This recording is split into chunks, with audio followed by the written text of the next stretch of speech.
GS में क्या है, हम सबसे पहले पॉलिटी को लेके, क्योंकि पॉलिटी एक ऐसा विषय है जिसमें से हर एग्ज़ाम में क्वेश्चन आने ही आने तय हैं।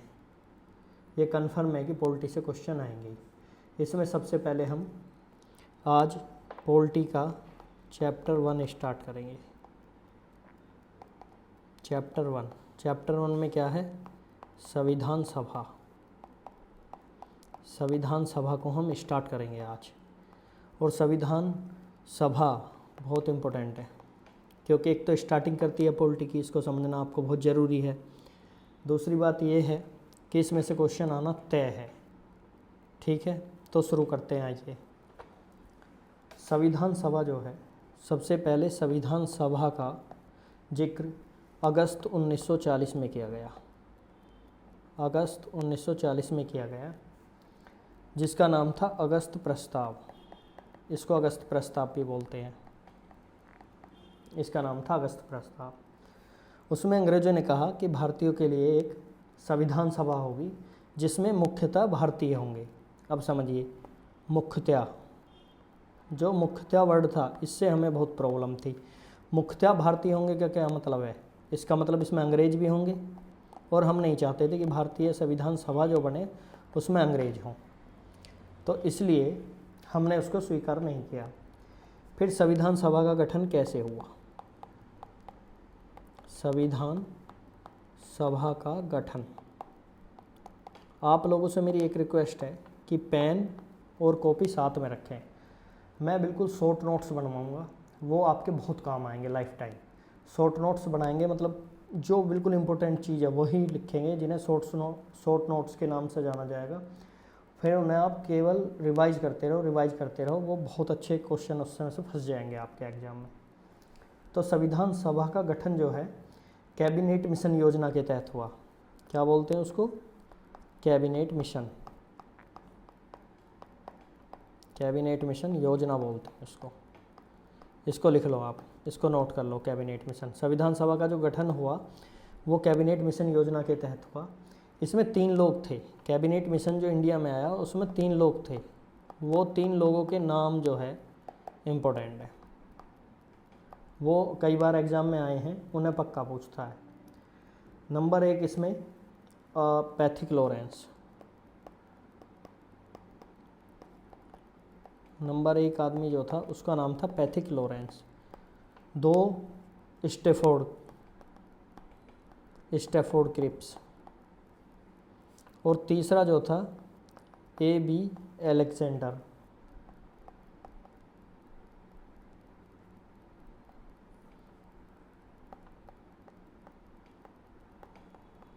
ये तीनों आदमी थे जो कैबिनेट मिशन योजना थी, उसके तहत जो 3 लोग भारत में आए, उन तीनों के नाम ऐसे थे। बहुत इंपॉर्टेंट है, कई बार एग्जाम में आया, मैं फिर बता रहा हूँ आपको, इसको नोट कर लेना। Number 1 Pethick Lawrence, number 2 Stafford Cripps, number 3 A.B. Alexander. ठीक है, इसकी मैंने शॉर्ट ट्रिक जो बनाई है वो इस्पा के नाम से बनाई है। आप भी इन 3 वर्ड को याद रखना। इस्पा, पहला स्टैफोर्ड क्रिप्स हो जाएगा, इससे पी से पैथिक हो जाएगा, और थर्ड A.B. अलेक्जेंडर हो जाएगा। बस इतना ही याद रखना। अगर जो आपके इतना याद है तो एग्ज़ाम में नाम आएंगे तो आप उन्हें बता दोगे। ठीक है, ओके, आगे बढ़ते हैं। संविधान सभा में जो सदस्य होंगे, जो भी संविधान सभा में सदस्य थे, उनका चुनाव या प्रतिनिधि ऐसा था कि वो 10 लाख जनसंख्या का जो एरिया है, 10 लाख जो भी जनसंख्या है उसमें से एक होगा। मतलब वो 10 लाख जनसंख्या का प्रतिनिधित्व करेगा। 10 लाख जनसंख्या का में से एक आदमी होगा जो संविधान सभा में होगा। ठीक है, तो ये आंकड़ा जो आया टोटल 389 का आया। जो संविधान सभा में लोग होने थे वो 389 होने थे उस टाइम की जनसंख्या के हिसाब से। अब इसमें 389 में निर्वाचित भी थे और मनोनीत भी थे। कुछ लोग उनमें से निर्वाचित थे और कुछ लोग इनमें मनोनीत थे। जैसे निर्वाचित और जो मनोनीत थे वो टोटल 296 लोग थे, 296 जो निर्वाचित मनोनीत थे। और 93 लोग जो थे, 93 वो देसी भारत से थे। देसी भारत मतलब जहाँ पे राजाओं का शासन था, जहाँ पे ये अंग्रेज़ों का शासन नहीं था, वो वहाँ से थे 93 लोग। ठीक है, अब संविधान सभा की बैठक होना स्टार्ट हो गई। संविधान सभा हमारी बन गई, उसकी बैठक होना स्टार्ट हो गई। इसकी पहली बैठक, डेट पक्का याद रखना, पहली बैठक जो है वो 9 दिसंबर 1946 को होती है। संविधान सभा बन गई, 389 लोग आए। जो 389 लोग आए वो प्रति एक आदमी 10 लाख जनसंख्या का प्रतिनिधित्व करता था। वो ये आंकड़ा 389 निकल के आया। इसमें 296 निर्वाचित और मनोनीत थे और 93 जो थे वो देसी भारत से थे। ठीक है, अब इसमें 9 दिसंबर 1946 को संविधान सभा की पहली बैठक हुई, जिसमें सबसे इम्पोर्टेंट बात यह है, डॉक्टर सच्चिदानंद सिन्हा को, सच्चिदानंद सिन्हा को इसका अध्यक्ष बना दिया। डॉक्टर सच्चिदानंद सिन्हा को अस्थायी अध्यक्ष, अस्थायी अध्यक्ष बोलेंगे क्योंकि वो पूरे अध्यक्ष नहीं थे, वो फिर चेंज कर दिए गए थे, तो इसे डॉक्टर सच्चिदानंद सिन्हा को अस्थायी अध्यक्ष बना दिया। लेकिन सवाल ये बनता है कि डॉक्टर सच्चिदानंद सिन्हा को अस्थायी अध्यक्ष कैसे बनाया? तो क्योंकि ये सबसे उम्रदराज थे, सबसे बुजुर्ग आदमी थे, इसलिए बनाया। बुजुर्ग होने की वजह से इनको बना दिया अस्थायी अध्यक्ष 9 दिसंबर 1946 को। ठीक है, उसके बाद इसमें क्या है, मुस्लिम लीग ने इसका बहिष्कार किया। जो बैठक थी उसमें मुस्लिम लीग नहीं आई, मुस्लिम लीग ने इसका बहिष्कार किया। ठीक है, तो एक आंकड़ा निकल के यहाँ से आता है कि पहली बैठक जो थी, पहली बैठक थी उसमें 207 लोगों ने भाग लिया, केवल 207 में, क्योंकि कुछ मुस्लिम लोग थे और कुछ और भी, मतलब जो नहीं मान रहे थे कि भाई नहीं हम संविधान सभा में नहीं जाएंगे, इस टाइप से, और भी कुछ लोग नहीं आए। फिर दूसरी डेट जो इम्पोर्टेंट है वो है 11 दिसंबर 1946, दूसरी बैठक होती है। 11 दिसंबर 1946 को दूसरी बैठक होती है, जिसमें डॉक्टर राजेंद्र प्रसाद स्थायी अध्यक्ष चुन लिया गया। इनको स्थायी अध्यक्ष चुन लिया गया। ठीक है, ये बिहार से थे, ये भी बात याद रखनी, एक बार क्वेश्चन पूछा गया था। ठीक है, पहली बैठक 9 दिसंबर 1946 को हुई, दूसरी बैठक 11 दिसंबर 1946 को हुई। पहली बैठक में डॉक्टर सच्चिदानंद सिन्हा को अस्थायी अध्यक्ष चुन लिया, किस वजह से? क्योंकि वो सबसे उम्रदराज थे, बुजुर्ग थे, इसलिए। दूसरी बैठक 11 दिसंबर 1946 को हुई, जिसमें डॉक्टर राजेंद्र प्रसाद जी को स्थायी अध्यक्ष बना दिया गया। ठीक है, 13 दिसंबर 1946 को तीसरी बैठक होती है। तीसरी बैठक होती है जिसमें जो मतलब इसकी सबसे इम्पोर्टेंट बात है वो ये है कि जिसमें पंडित जवाहरलाल नेहरू ने उद्देश्य प्रस्ताव को प्रस्तुत किया।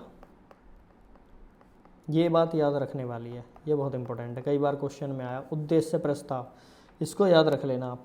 देखो, पहली बैठक 9 दिसंबर, दूसरी 11 दिसंबर, तीसरी 13 दिसंबर, इसमें तो कुछ याद रखने वाली बात ही नहीं है, 2-2 दिन का गैप है, 9, 11, 13।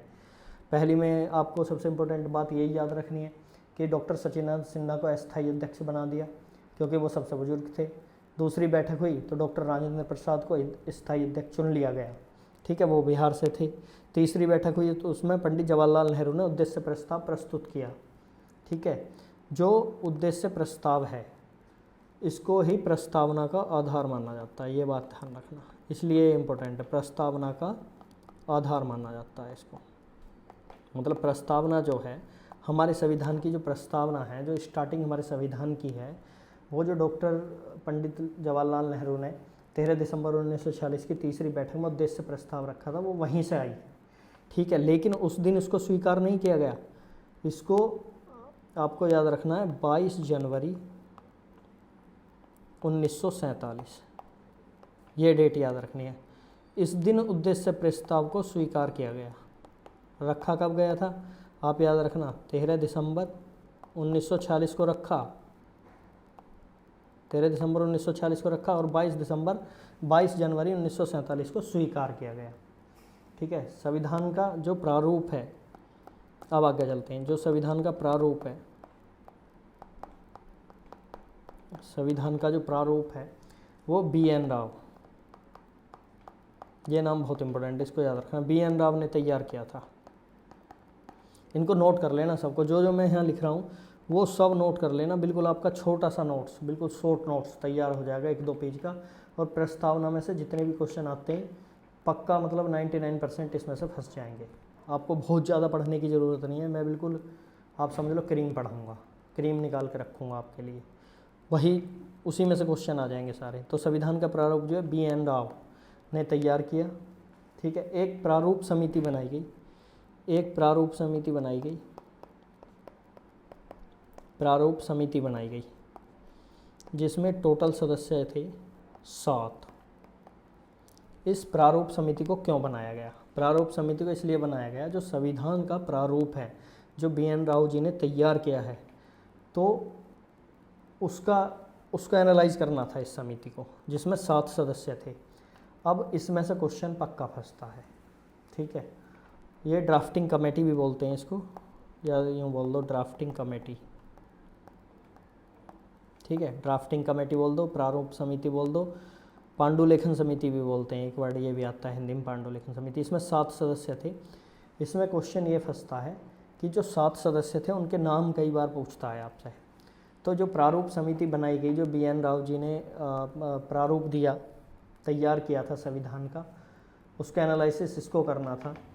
तो इसमें जो नाम है वो 7, सबसे पहले नंबर 1 अध्यक्ष, जो प्रारूप समिति है उसका अध्यक्ष डॉक्टर BR अम्बेडकर को बनाया गया, ठीक है। डॉक्टर BR अम्बेडकर को उसका अध्यक्ष बनाया गया। ये तो अध्यक्ष थे। इसके अलावा जो 6 मेंबर थे उनमें सबसे पहले गोपाला स्वामी अयंगर, नोट कर लेना ये नाम, गोपाला स्वामी अय्यर, ठीक है। दूसरा नाम है अल्लादी कृष्णा स्वामी अय्यर,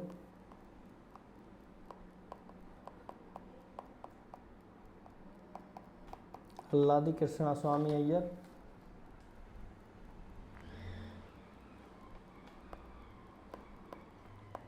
तीसरा नाम है KM मुंशी, KM मुंशी,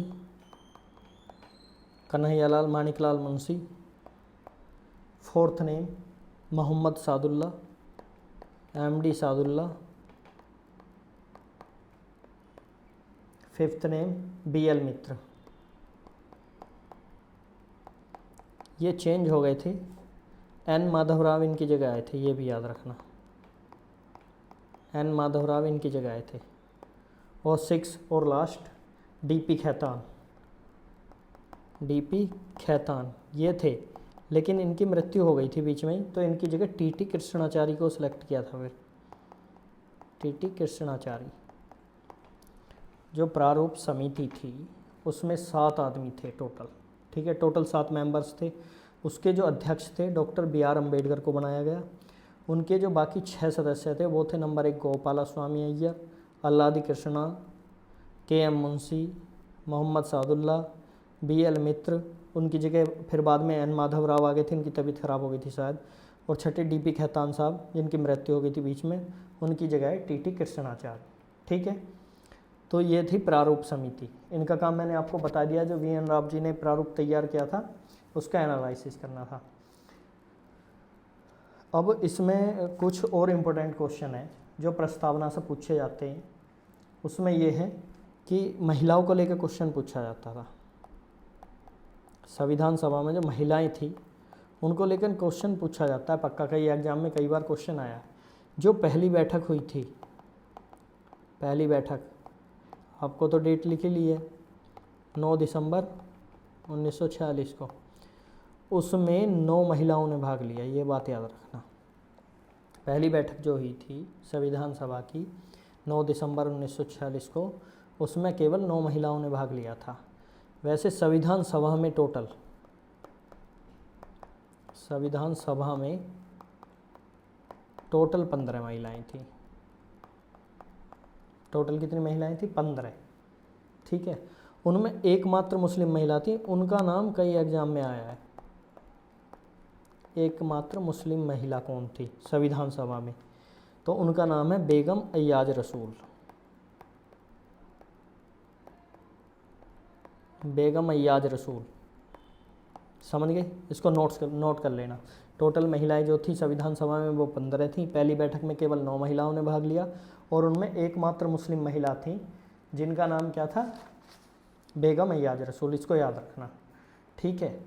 अब संविधान सभा ने प्रारूप तैयार कर दिया, उसके BN राव जी ने तैयार किया प्रारूप, समिति भी बनाई गई, ड्राफ्टिंग कमेटी भी बना दी गई जिसमें 7 आदमी थे। अध्यक्ष डॉक्टर BR अम्बेडकर को कराया, एनालिसिस हो गया, सब कुछ बनकर तैयार हो गया। अब इसको 26 नवंबर 1949, ये डेट बहुत इंपॉर्टेंट है, बहुत बार एग्जाम में आई है, ध्यान रखना। 26 नवंबर 1949 को संविधान को आंशिक रूप से लागू कर दिया। आंशिक रूप से लागू कर दिया।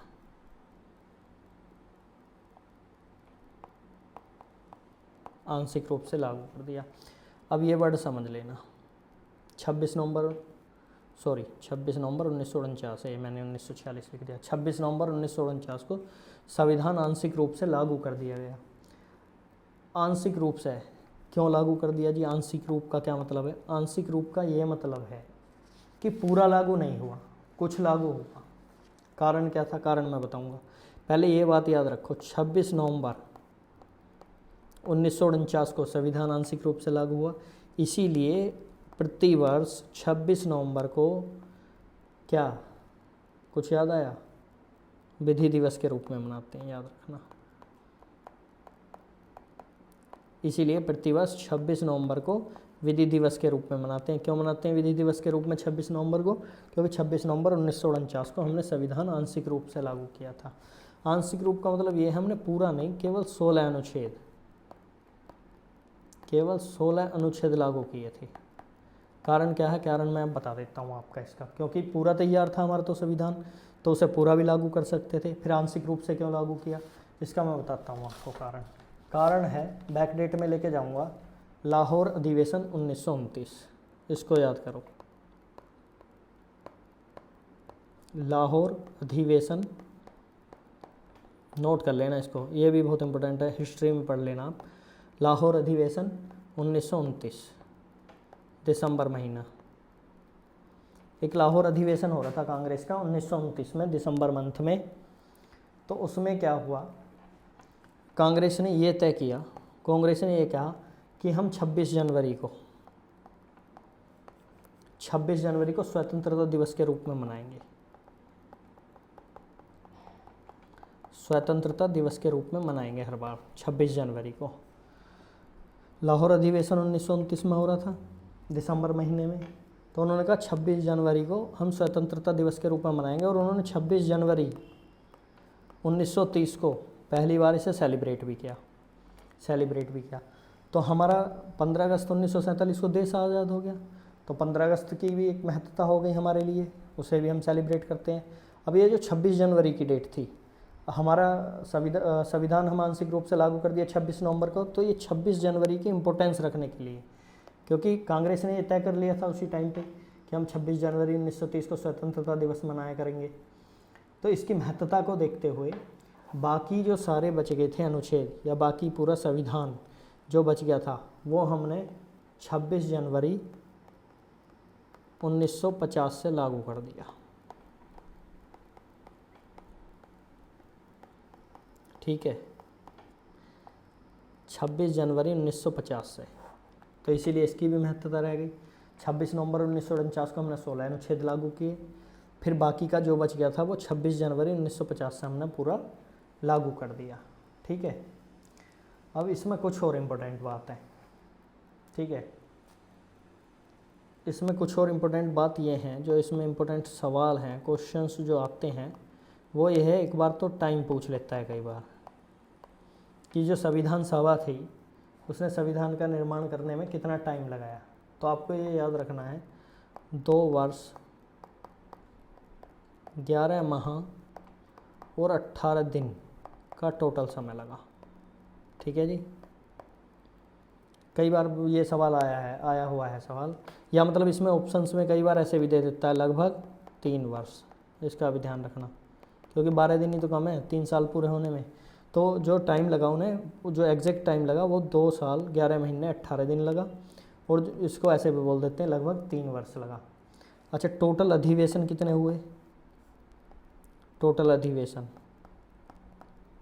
इसमें कोई कन्फ्यूजन मत रखना, कुछ बुक में 11 लिखा हुआ है तो, लेकिन टोटल अधिवेशन जो हुए 12। ये कैसे? 11 + 1।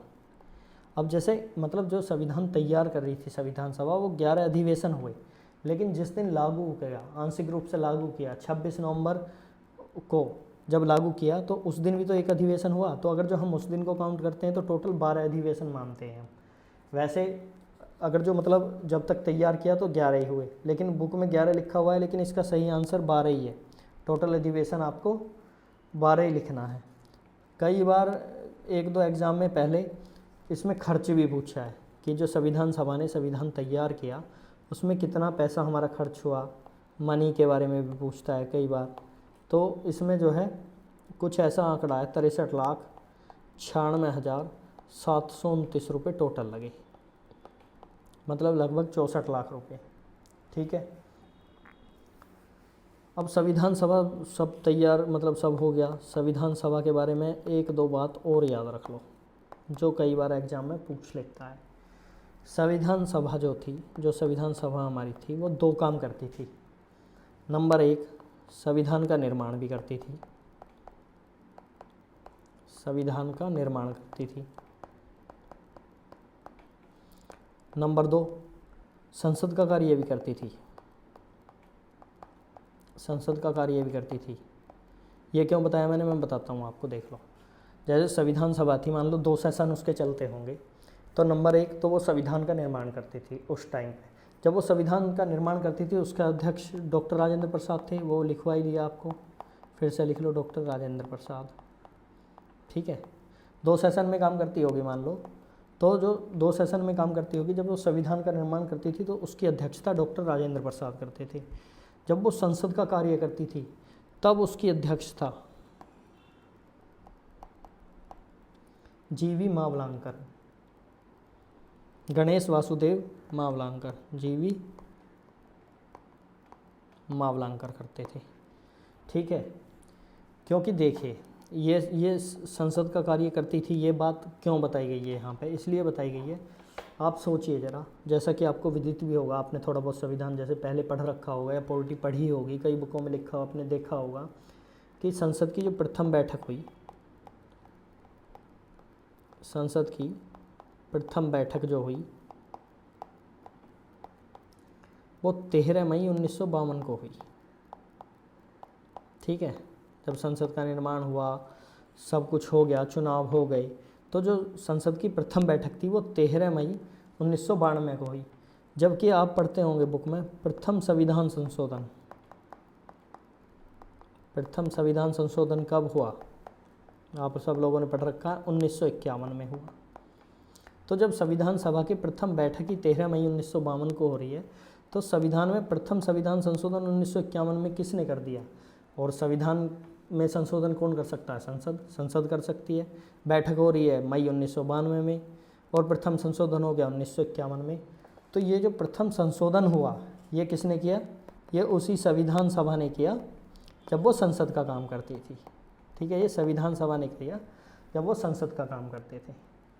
ठीक है, मुझे लगता है प्रस्तावना में से जो ऐसे तो मतलब पढ़ने के लिए मैं और भी 1-2 घंटा आपको पढ़ा सकता हूँ मतलब संविधान सभा के बारे में ही, और भी बहुत सारी बातें हैं, लेकिन पॉइंट ऑफ एग्ज़ाम से मतलब अगर जो आप देखें कि एग्ज़ाम की दृष्टि से जो बहुत महत्वपूर्ण है वो ये है, मतलब मैं चाह रहा हूँ कि बहुत शॉर्ट नोट्स बनाए जाएं। जैसे प्रस्तावना है, ये आपका एक हाफ पेज, और इसको आप 10 से 12 बार पढ़ दो।